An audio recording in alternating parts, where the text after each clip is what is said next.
Hang Tuah adalah seorang pemuda miskin. Bapaknya bernama Hang Mahmud dan ibunya Dang Merduwati. Mereka hanya tinggal di sebuah gubuk di kampung Sungai Duyung. Bapaknya dulu pernah menjadi huru balang istana yang handal. Sedangkan ibunya juga merupakan keturunan Dayang Istana. Banyak penduduk di Sungai Duyung mendengar kabar bahwa Raja Bintan adalah raja yang baik dan sopan kepada semua rakyatnya. Waktu Hang Mahmud mendengar kabar itu, Hang Mahmud berkata kepada istrinya untuk pergi ke Bintan mendapatkan pekerjaan untuk hidup yang lebih baik di tanah Bintan yang makmur. Lalu pada malam harinya, Hang Mahmud bermimpi bulan turun dari langit. Cahayanya penuh di atas kepala Hang Tuah. Hang Mahmud seketika terbangun dan mengangkat anaknya serta menciumnya. Seluruh tubuh Hang Tuah berbau seperti wangi-wangian. Siang harinya, Hang Mahmud pun menceritakan mimpinya kepada istri dan anaknya. Setelah mendengar kata suaminya, Dang Merduwati lalu langsung memandikan dan melulurkan anaknya. Kemudian memberikan anaknya itu kain baju dan ikat kepala serba putih. Lalu Dang Merduwati memberikan makan Hang Tuah nasi kunyit dan telur ayam. Ibunya juga memanggil para pemuka agama untuk mendoakan Hang Tuah. Besok harinya, seperti biasa, Hang Tuah membelah kayu untuk persediaan. Tiba-tiba pemberontak datang ke tengah pasar. Banyak orang yang mati dan luka-luka. Pemilik toko meninggalkan tokonya dan melarikan diri ke kampung. Negeri Bintan menjadi rusuh dan terjadi kekacauan di mana-mana. Semua orang melarikan diri ke kampung kecuali Hang Tuah. Lalu pemberontak itu menuju Hang Tuah sambil menghunuskan kerisnya. Hang Tuah berteriak dari atas toko dan menyuruh anaknya untuk melarikan diri. Pemberontak itu datang ke hadapan Hang Tuah dan menikamnya bertubi-tubi dengan sikap. Hang Tuah lalu melompat dan mengelak dari tikaman orang itu. Hang Tuah lalu mengayunkan kapaknya ke kepala orang itu. Lalu terbelahlah kepala orang itu dan mati. Di lain pihak, sejak berada di Bintan, Hang Tuah mudah bertemu dan bersahabat dengan Hang Jebat, Hang Kasturi, Hang Lekir, dan Hang Lekiyu. Kelima pemuda itu diceritakan selalu bersama-sama. Hang Tuah dan 4 orang kawannya, Hang Jebat, Hang Kasturi, Hang Lekir, dan Hang Lekiyu, menuntut ilmu bersama Adiputra di Gunung Ledang. Di tempat ini, Hang Tuah telah jatuh cinta pada Melor, yaitu putri asli yang ditinggal di Gunung Ledang dan menjadi pembantu Adiputra.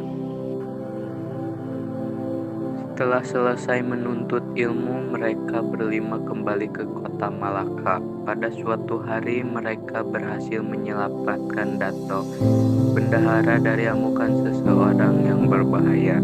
Dato bendahara berterima kasih dan kagum dengan ketangkasan mereka dan mengajak mereka semua ke rumahnya, lalu mengajak mereka untuk bertugas di istana. Kemudian Hang Tuah dan kawan-kawan sangat disayangi oleh Sultan dan akhirnya Hang Tuah mendapat gelar Laksamana. Waktu mengiringi Sultan Malaka ke Majapahit di Pulau Jawa, Hang Tuah juga berhasil membunuh seorang pendekar Jawa bernama Tarmingsari.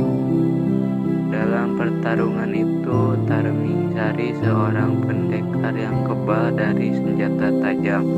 Tapi Hang Tuah tahu rahasia kekebalan Tarmingsari terletak pada kerisnya. Lalu Hang Tuah berhasil merampas keris dan membunuh Tarmingsari. Keris itu kemudian dianugerahkan oleh Betara Majapahit kepada Hang Tuah. Pemilik keris ini akan menjadi kebal seperti pendekar Jawa Tarmingsari. Pada suatu hari Hang Tuah ditugaskan ke Pahang untuk mendapatkan Tun Teja yang akan dijadikan permaisuri Sultan Malaka.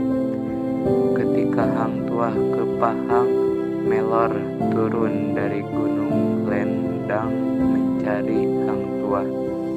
Tapi Melor telah ditawan oleh Tun Ali atas hasutan Patikarma Wijaya untuk dijadikan gundik sultan.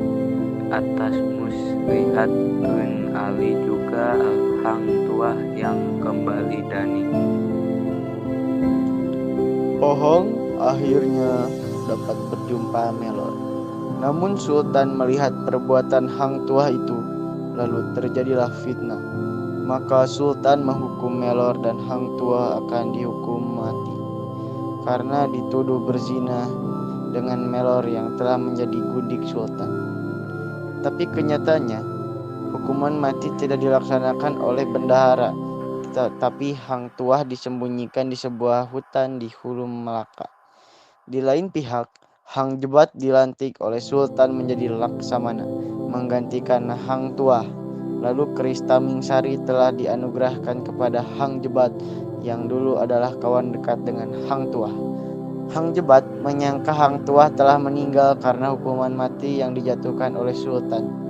Kemudian Hang Jebat atau Hang Kasturi melakukan pemberontakan kepada Sultan dan mengambil alih kekuasaan istana. Tidak seorang pun yang bisa melawan Hang Jebat, baik itu pendekar atau panglima yang ada di Melaka, karena Hang Jebat sudah kebal dengan bantuan keris Tamingsari. Sultan Mahmud terpaksa melarikan diri dan berlindung di rumah bendahara. Akhirnya, pada waktu itu Baginda baru menyesal telah membunuh Hang Tuah yang tidak bersalah. Inilah saatnya bendahara memberitahu bahwa Hang Tuah masih hidup. Hang Tuah kemudiannya telah dipanggil pulang dan ditugaskan untuk membunuh Hang Jebat.